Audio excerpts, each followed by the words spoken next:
Alright, today I'm going to show you how to make a quick and dirty tree that will be optimized for game use. We'll start just by making a tree and showing you what's possible. It's going to take a couple stages. So first we'll just make a tree, just a basic tree, and I'll show you a really quick and dirty way to do this. So we're just going to start with a good old cube. So here we are in Blender. We're going to move that up and set the origin down to the bottom, so it's so if we scale on the Z, it does that thing. But we're not even going to do that. So we are going to just take this cube and model it into a tree. So first, I'm just going to create an edge loop down here, and the reason for that is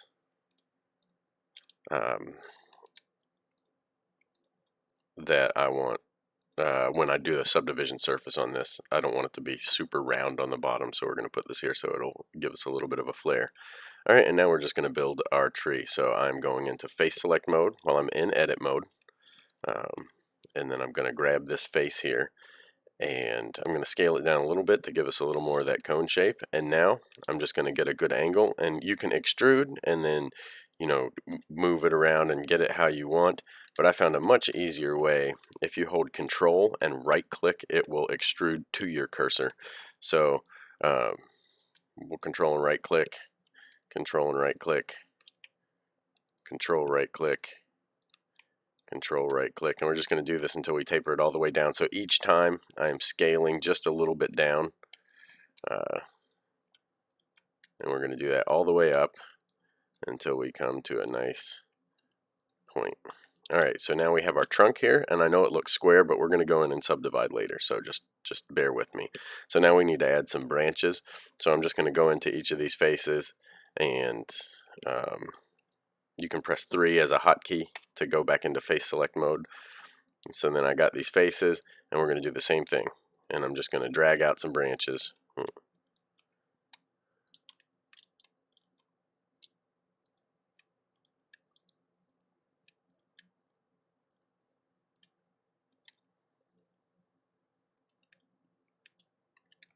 And I'm just going to keep doing this, and we're just going to do a few so you get the idea.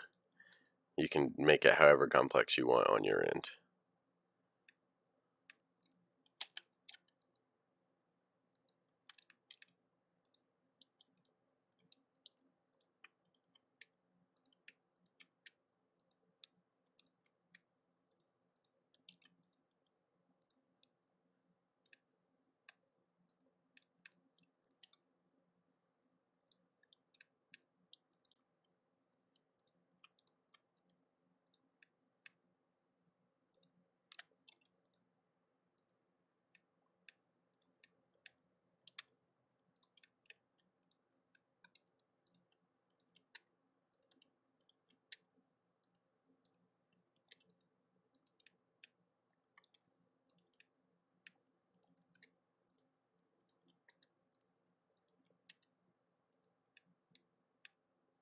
We just want one more nice big branch.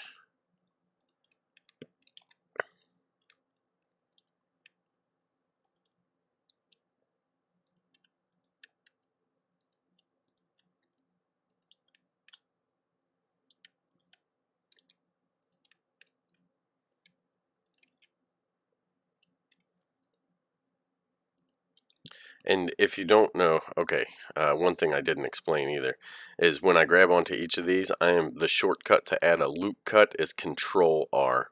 So you press Control R. Here, we'll go do it again. So you select a piece of the mesh and you hit Control R, and wherever your cursor is where it's going to put the loop. It will only do this if everything is made up with connected quads. So if you have n-gons in there or triangles, it will stop your loop, so it won't produce the loop.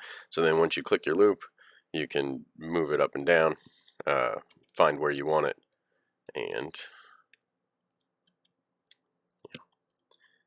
I just like all the branches to be about square.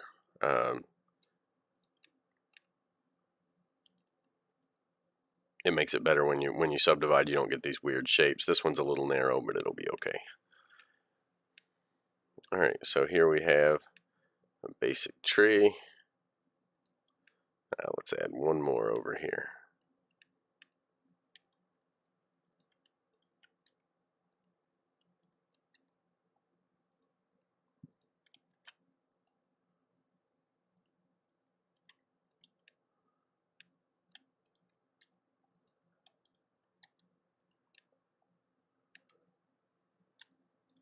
Okay, so we have the basic shape of a tree. Now before we subdivide, it's going to be a lot easier to unwrap it right now. So we're going to go unwrap it, and what we're going to do is unwrap each branch and then align them on top of each other so we can use one seamless bark texture to do every branch. So we're going to make sure that they're all unwrapped in the same way. So to do that, basically I'm going to cut the caps off. So the hotkey to bring up the edge menu is Control E.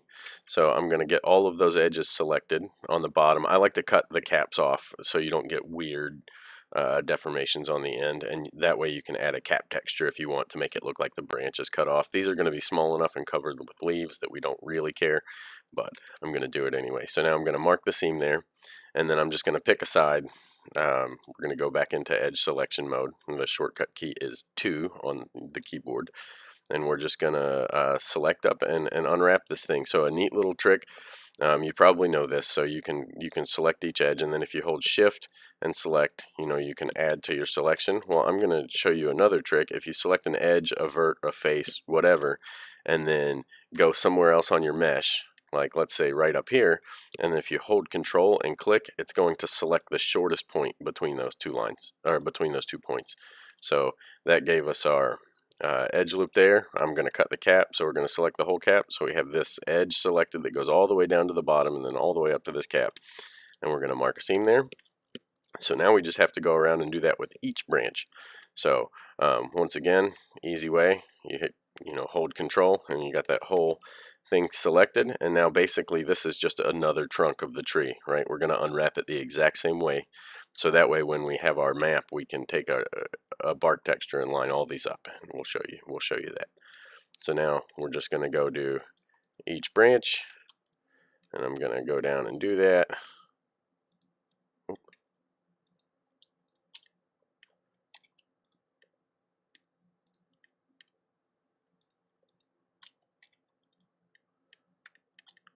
I'm just going to turbo through this real quick to get it done.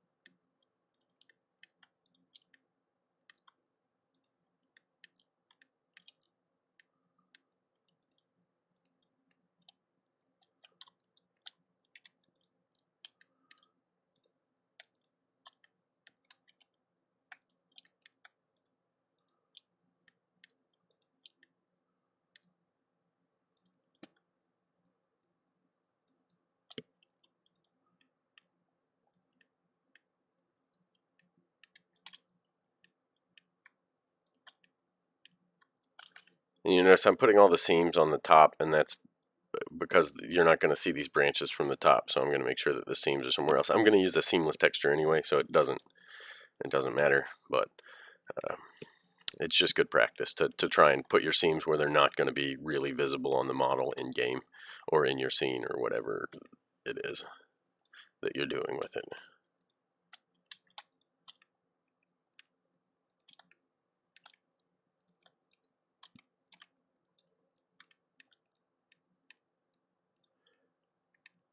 And like I said, we're doing this now because right now there's very little geometry, and it makes the unwrap really easy to do, whereas if you subdivide it, then you're going to have a lot more loops and it's going to be more difficult. So if we do this first and then subdivide, the UV map will go with us. It'll follow the geometry, so it just saves you some time later. Alright, so do we have them all done? Oh, we got this guy here.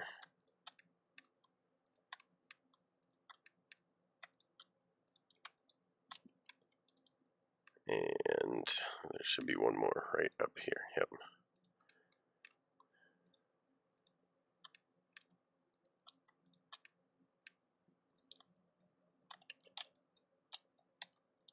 Alright, so now we have our tree unwrapped, and let's go ahead and go take a look at it. So if we select everything and then hit unwrap, so we have a nice clean unwrap.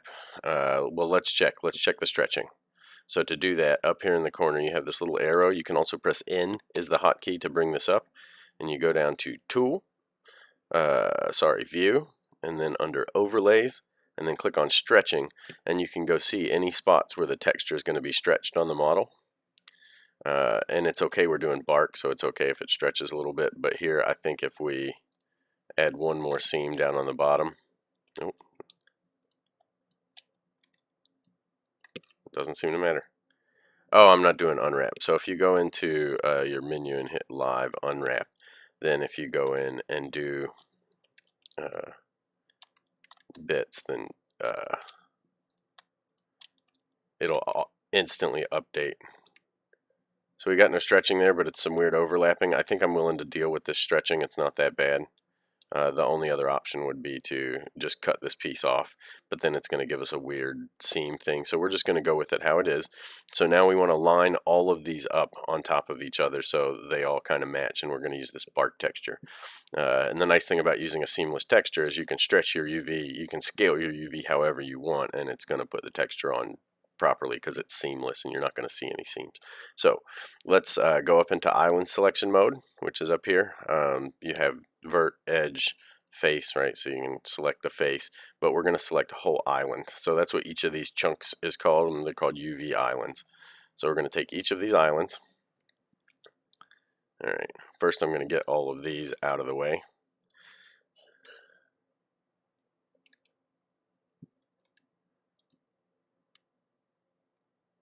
All right, and then we're going to select everything, and we want it all scaled about the same.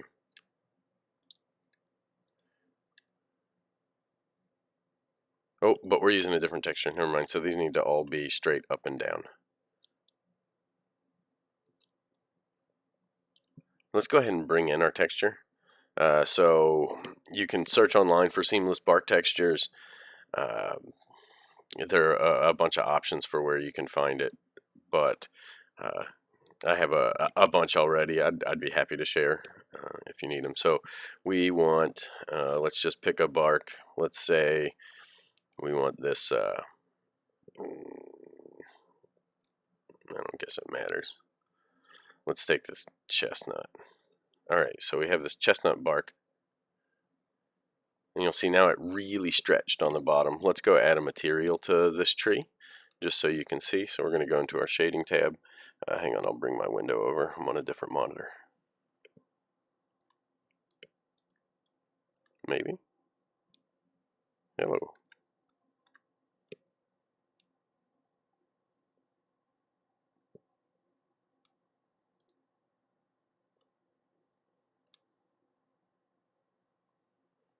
Well, whatever. Let's just turn this into a shading window. OBS is being weird. It won't let me do it, but that's okay.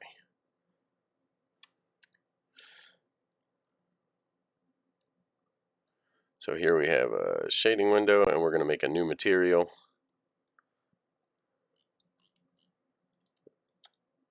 And then in this new material, we are going to add an image texture. I pressed Shift A to bring up the add menu. So then I'm going to go grab this image texture, and we're going to go, oh, we don't even have to open it. We already loaded it into the project. So we can just go pick our bark here and stick it in, and let's see how it looks, even stretched like that. Now what's going to help is when we subdivide this mesh. Let's go ahead and do that just to see how it looks anyway. Alright, cool. So now if we shade that smooth, we got a nice, pretty nice good look to it. And if we go into shading, we can see we have our bark all over the thing. You can see the seams. It's not great, so let's go look at our textures and see what's going on. We didn't turn anything yet to fit, so we're just going to kind of overlap these and make sure they're all facing the same direction.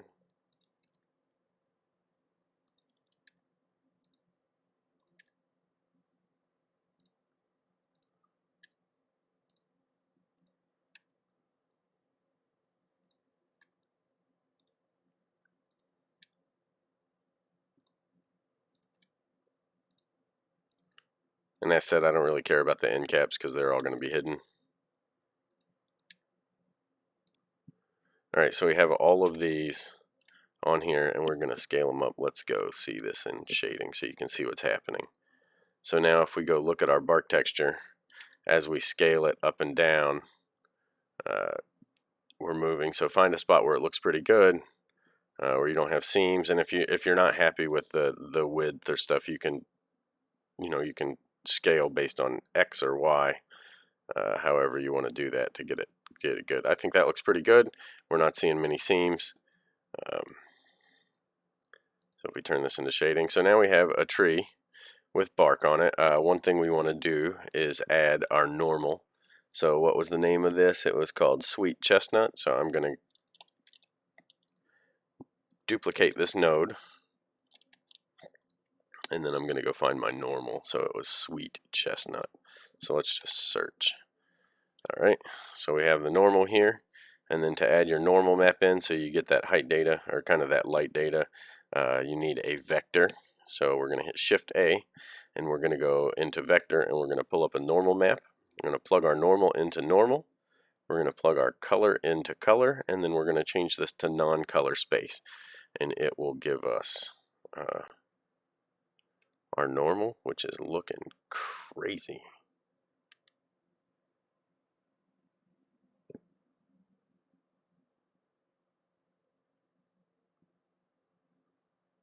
I'm not sure what's going on there. Hang on, let's just try a different one, just for grins.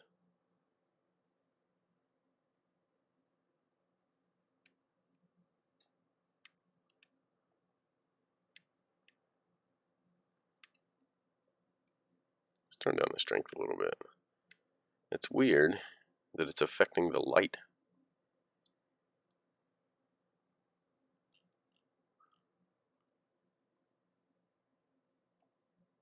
We're going to give it a little bit of subsurface too, and that might help. All right. Okay, so we have our tree with our bark, and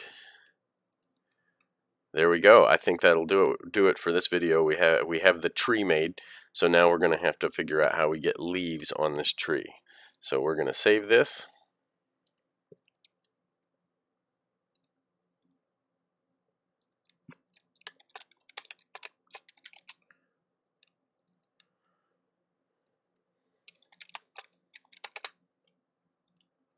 And we are good to go. In the next video, we'll see about setting up the leaves. First, I'll show you how to use the particle generation and how that works, and then I'll show you how we're going to modify our leaf clusters to make it efficient for in-game. So where are we right now with this tree? So this tree is currently 1,700 triangles. 1,700 triangles, and that's great, right? That's really low poly, and it looks pretty good. So that gives us a lot of room to add leaves, because let's figure our leaf clusters, they're not going to be one face each, they're not going to be 2 triangles each, they'll probably be more like 10, but that still gives us a lot of room. Let's say we're trying to hit 5,000 or 6,000 triangles as a target, then that gives us, we have a lot of leaves that we can put on this thing, so it's going to look really good and really realistic once we get done. So I'll see you in the next video, and I hope this helps.